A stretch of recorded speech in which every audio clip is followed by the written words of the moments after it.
ఆపదామతహస్తారం దాతారం సర్వసంపదం లోకావిరామం శ్రీరామం భూయో భూయో నమామ్యహం. జీకేఎస్ ఎడ్యుకేషనల్ స్పిరిచువల్ వీడియోస్ నుంచి వస్తున్నటువంటి మరొక ముఖ్యమైనటువంటి అంశము రామాయణం యొక్క వైశిష్ట్యం, రామాయణం యొక్క వైభవం. వేదవేద్యే పరే పుంషే జాతే దశరథాత్మజ వేదాహ సాక్షాత్ రామాయణాత్మజ అంటారు. వేదముల్లో చెప్పబడినటువంటి పరమాత్మ దశరథుని కుమారునిగా దివి నుంచి భూమికి రాగా వాల్మీకి మహర్షి ద్వారా వేదం రామాయణం రూపంలో వెలువడింది. రామాయణం ఆది కావ్యం, వేదముతో సమానమైనది, మంత్రస్వరూపము. రామాయణ మహాకావ్యం సర్వ వేదార్థ సమ్మతం, సర్వపాప ఉపశమనం, దుష్టగ్రహ నివారణం అని స్కంద పురాణం వర్ణించింది. సర్వ వేదార్థములు రామాయణంలో ఉన్నాయి. వేదంలో ఏముందో తెలుసుకోవడానికి నీ జీవితం సరిపోదు. రామాయణం పారాయణం చేస్తే వేద ధర్మాలు తెలుస్తాయి. రామాయణం అనేక ధర్మాలను బోధించింది. జీవులను శుద్ధ జీవులుగా మార్చి క్రమంగా విష్ణు పదానికి చేర్చడానికి వచ్చినటువంటిది రామాయణం. శ్రవణ పఠన పారాయణ మాత్రం చేత రామాయణం మనల్ని పవిత్రుల్ని చేస్తుంది. జ్ఞానానికి అవరోధమైనటువంటి గ్రహ దోషాలను తొలగిస్తుంది. వినడానికి చెవులు ఉండడమే ప్రధానం కాదు, రామాయణాన్ని భక్తితో వినాలి. ఎవరైతే పూర్వజన్మలో తెచ్చుకున్న పాపాలు క్షయమవుతాయో వారికి రామాయణంపై ప్రీతి కలుగుతుంది.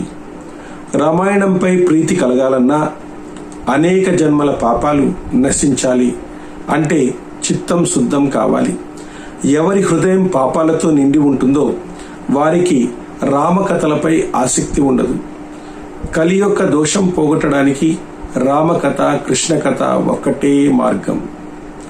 గంగతో సమానమైన తీర్థము లేదు, విష్ణువుతో సమానమైనటువంటి దైవం లేదు, తల్లితో సమానమైనటువంటి గౌరవ స్థానం లేదు, రామాయణాన్ని మించినటువంటి గ్రంథము లేదు, వేదముతో సమానమైన గ్రంథము లేదు, శాంతితో సమానమైన సుఖం లేదు, సూర్యునితో సమానమైన జ్యోతి లేదు, సహనాన్ని మించినటువంటి బలం లేదు, అదేవిధంగా కీర్తిని మించినటువంటి ధనం లేదు, జ్ఞానాన్ని మించినటువంటి లాభం లేదు అని ధర్మశాస్త్రాలు ఘోషిస్తున్నాయి. ఎవరు భక్తితో రామాయణాన్ని వింటారో వారి పూర్వజన్మ పాపాలు తొలగుతాయి. అన్ని క్రతువులు చేసినటువంటి ఫలితము రామాయణం వినడం వల్ల అందుకోవడం జరుగుతుంది.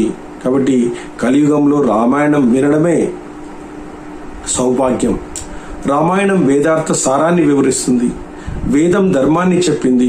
ధర్మాన్ని తెలియచేయడమే కాదు, ధర్మాన్ని ఎలా అనుష్ఠించాలో రామాయణం చెప్తుంది.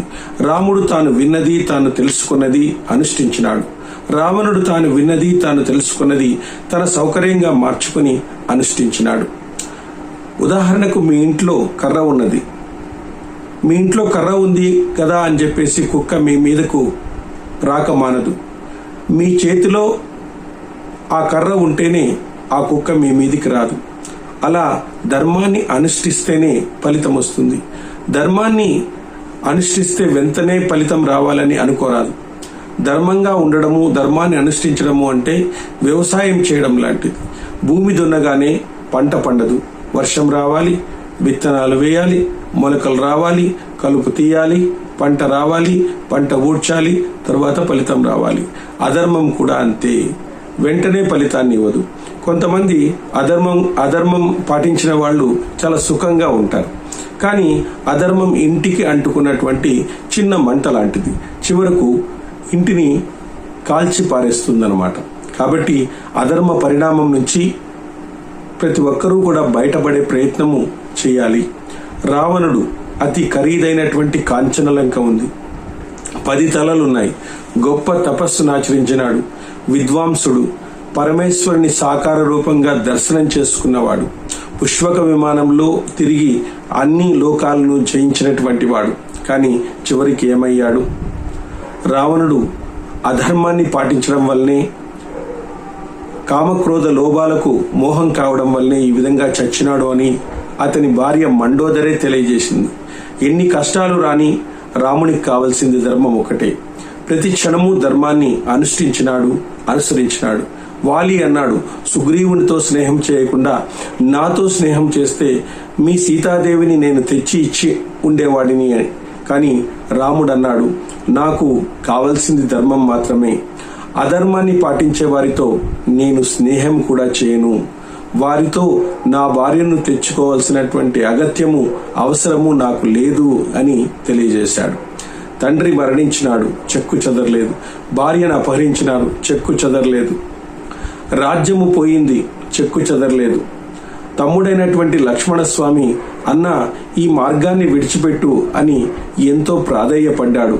నువ్వు వారసుడి రాజ్యానికి మనము ఏదో ఒక మార్గాన్ని అనుసరించి రాజ్యాన్ని మనం తీసుకుందాం. మీ నాన్నను నువ్వు నిగ్రహించి రాజ్యాన్ని తీసుకొని కౌసల్యాదేవి చెప్పింది.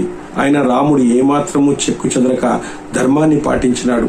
తండ్రి మాటను పాటించడమే నా పరమ ధర్మం అన్నాడు. ధర్మం వలన అంతిమంగా పొందేది విజయం మాత్రమే. 11,000 సంవత్సరాలు పరిపాలించిన శ్రీ రామచంద్రమూర్తి పడని కష్టం లేదు. ఇన్ని కష్టాలు పడినా ఆయన ఇతరులకు సుఖాన్ని, ఆనందాన్ని, సంతోషాన్ని ఇచ్చినాడు. అందువల్లనే రాముణ్ణి యోగి అన్నారు. రాముడు 9వ రోజు పుట్టాడు. 9కి అంత ప్రాధాన్యత ఉంది. 9ని దేంతో హెచ్చువేసినా 9 వస్తుంది. ఇదే దాని ప్రాధాన్యత. రాముడు ఎప్పుడూ కూడా తన సొంత అభిప్రాయాన్ని చెప్పలేదు. రాముడు ఎప్పుడు మాట్లాడినా ఋషులు ఇలా చెప్పారు, శాస్త్రంలో ఇలా ఉంది, పెద్దలు ఇలా చెప్పారు అని చెప్తాడే గాని తన సొంత మాటను చెప్పలేదు. జీవితాన్ని ఆదర్శంగా గడిపి మనుష్య ఔన్నత్యాన్ని తెలియజేసినాడు. రామచంద్రమూర్తి మానవాకారంగా రాకుండా పోతే మనుష్య జాతి ప్రయోజనం, మనిషి ఇంత గొప్పవాడా అన్న విషయము లోకానికి అర్థమై ఉండేది కాదు. రామాయణానికి ముందే రామనామము లోకంలో ఉంది. ఆ మంత్రాన్ని వాల్మీకి మంత్రోపదేశం చేశాడు నారదుడు.